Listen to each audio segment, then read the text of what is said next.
Here's a little trick to do a problem like this. Let's say if we have the function 3x squared plus 6x minus 9. Let's say if we have some function. Now, let's say if it has roots, so this function right over here, let's say if this function had roots r and s. These are the roots of the function.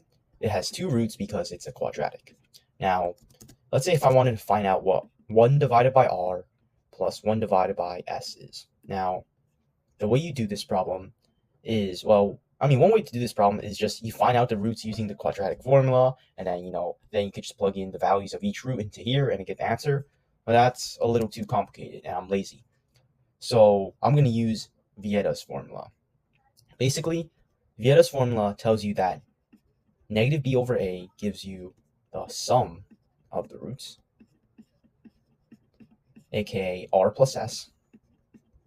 Right, so the sum of our roots, so if we have roots r and s, the sum of r and s is going to be equal to negative b over a. And you remember from the quadratic formula, hopefully, that all this b, a, c, all of this represent basically the coefficients of each term. All right, so the a term represents the coefficient of the x squared term, right? The b term represents the coefficient of the x term, and then the c is the constant. Now, you also have another formula, c over a, and this gives you basically the product of the roots.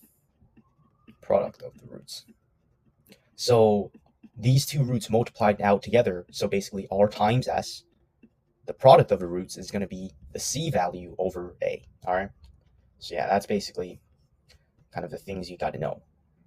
Now, in order to solve this, what I'm actually going to do is I'm actually going to multiply this whole thing right over here by rs divided by rs.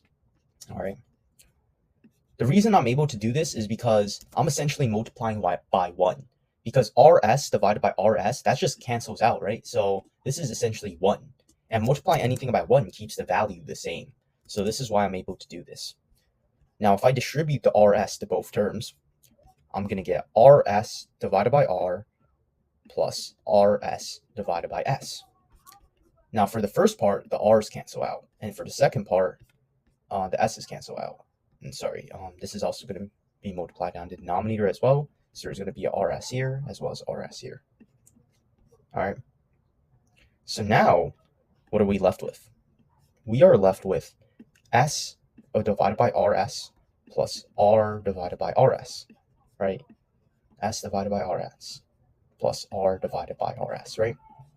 And instead of simplifying and then just getting the same result, right? Because I don't want to get back to basically step 1, right? Step 1, we start out here. I'm actually not going to cancel the s's out and r's out because that just leaves me back to where I started.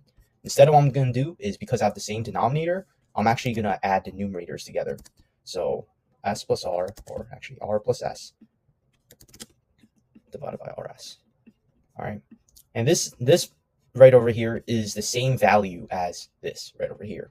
Remember? Because remember we multiplied by rs over rs, so that's essentially 1. So we are able to get from this step right over here to this step, and everything still remains equal. Now notice how r plus s is the sum of our roots, and we know the sum of our roots is negative b over a. So in this case, our b term is 6, and negative 6 divided by a, our a term is negative 3. That's going to be equal to 2. So r plus s is equal to 2. Now rs, the product of the roots, we said that's equal to c over a.